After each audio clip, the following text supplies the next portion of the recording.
Just to introduce myself, as you can see, my name is Alison Gray. My current role is with Scottish Athletics as their coaching coordinator and their throws development lead.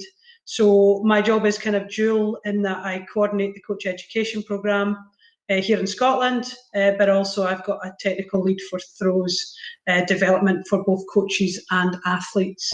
In my sort of coaching world, I've been coaching for almost 20 years.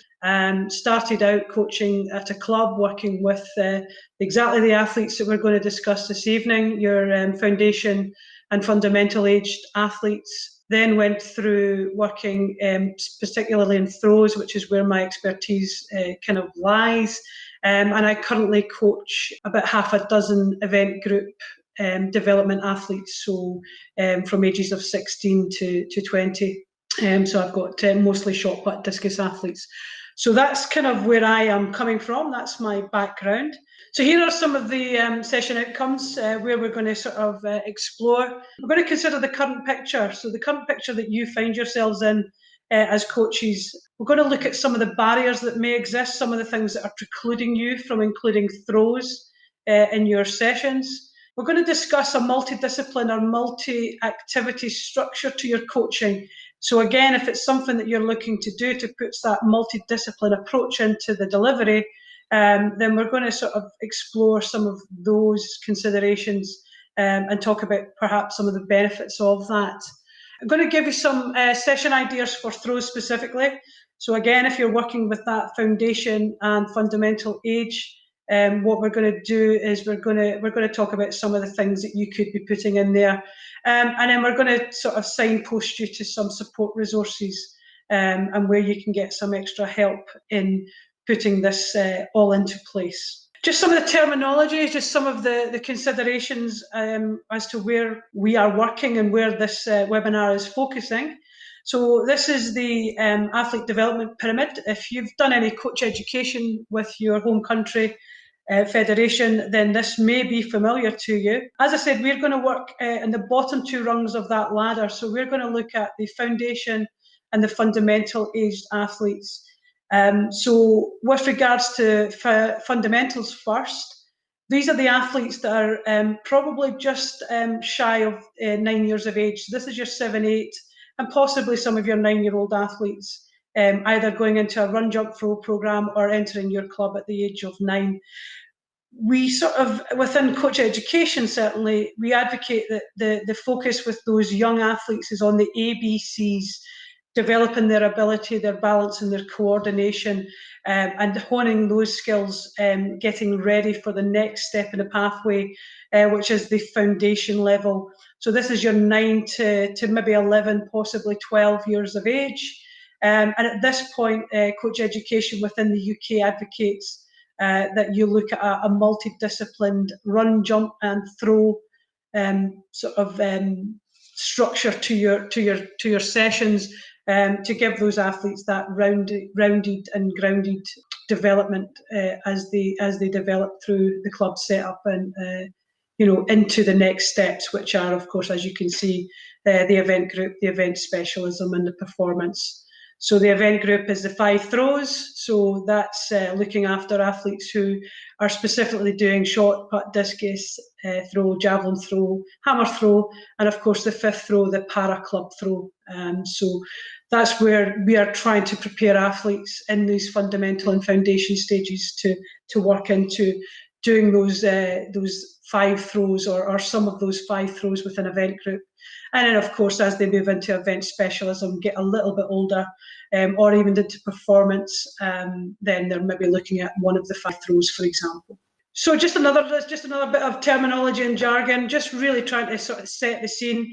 This is again from education, and as you can see, it's the sort of process that every coach should undertake. Certainly something after almost 20 years of coaching I still do. So we're going to sort of touch on what goes into these session plans and how we prepare them. We're obviously, as coaches, going to deliver those sessions, and then we're going to have a review process of what has happened. So this is something, as I say, I still do after almost 20 years. And if you're not doing it, it's something for you to consider that will be beneficial, I would suggest.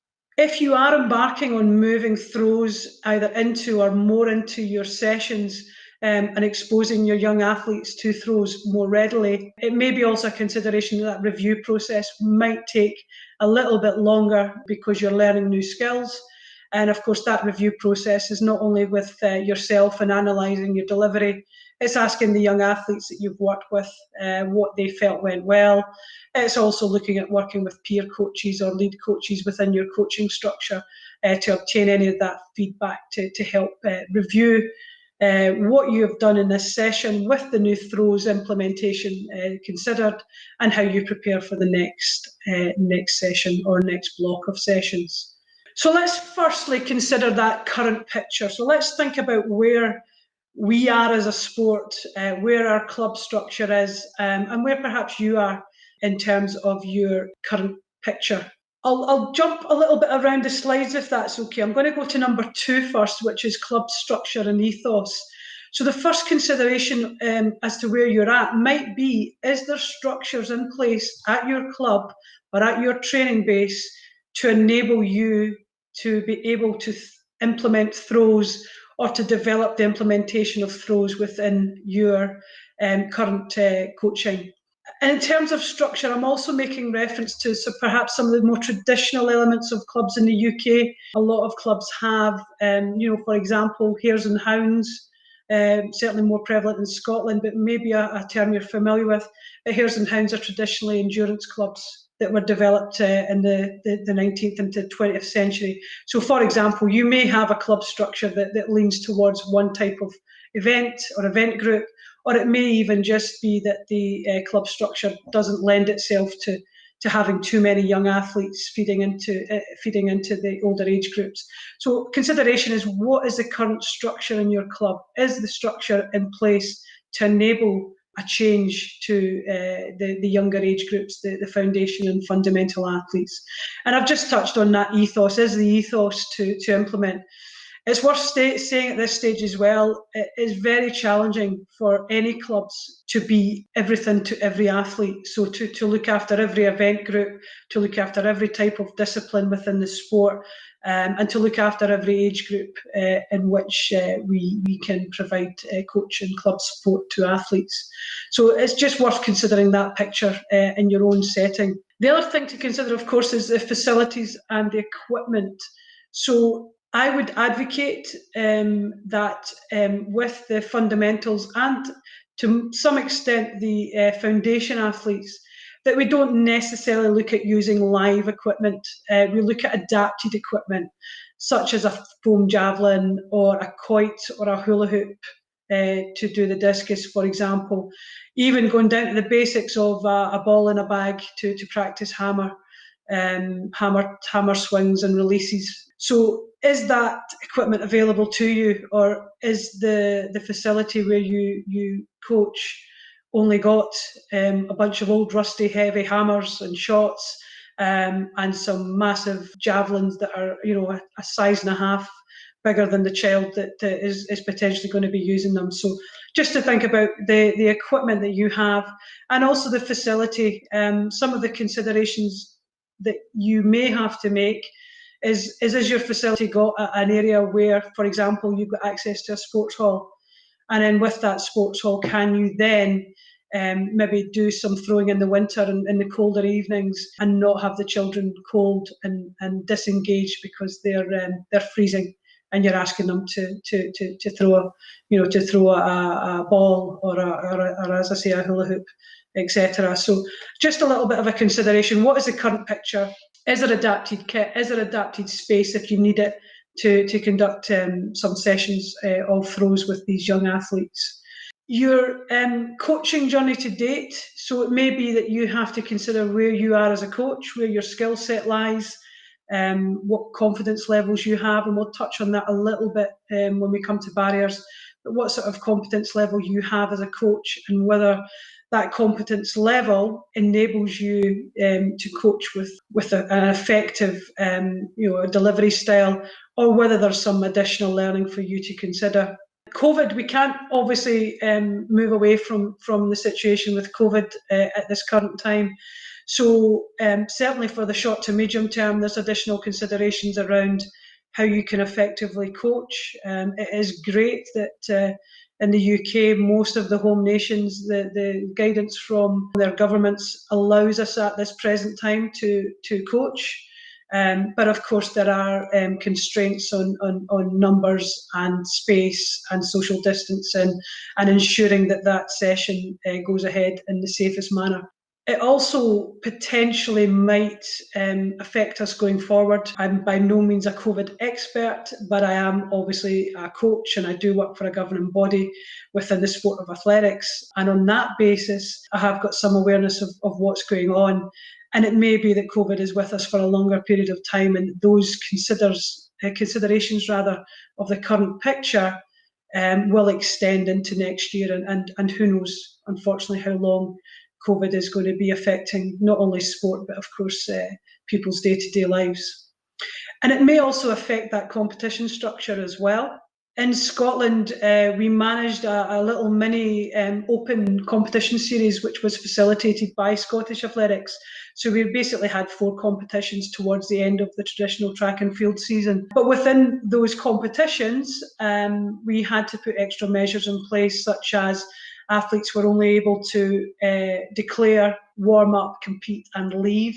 There was obviously sectioned off areas where you were able to warm up, then you had to be taken into the competition area in some ways, in the same way as we do with bigger championships and bigger competitions. And then you were invited to leave so that we could control the numbers and the safe social distancing.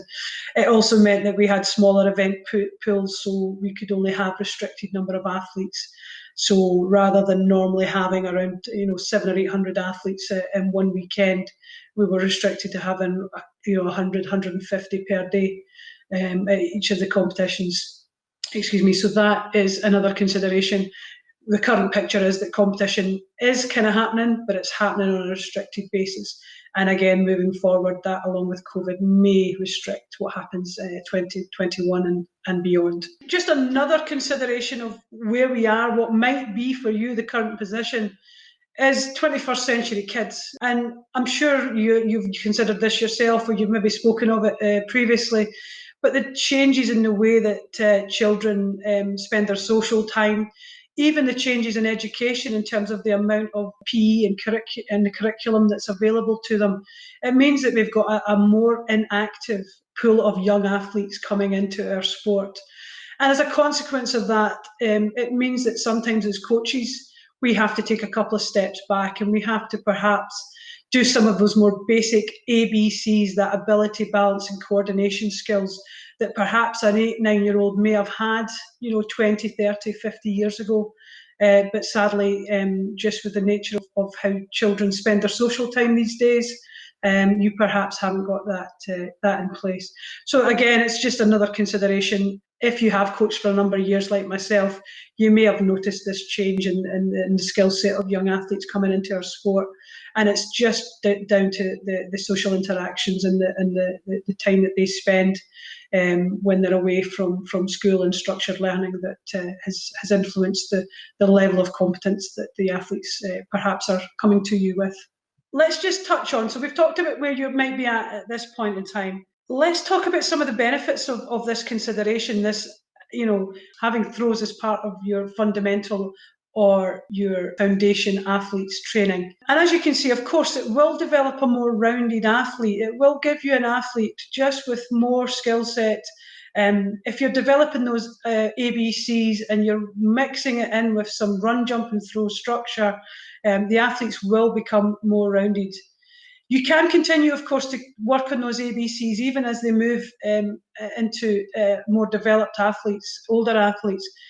But also consider that the ABCs, the ability, balance and coordination, is not just for the youngsters. Sometimes those ABC skills haven't been developed. They haven't been developed as they've sat on their PlayStations, for example, or they've only had their 2 hours of curriculum PE per week. But equally, they might not be getting this in this foundation and this fundamental stage. And as a consequence, you could be getting 12, 13, 14-year-old athletes who don't have the basic ability, balance and coordination skills to enable you to develop their throwing competencies, or in fact, their running and their jumping competencies.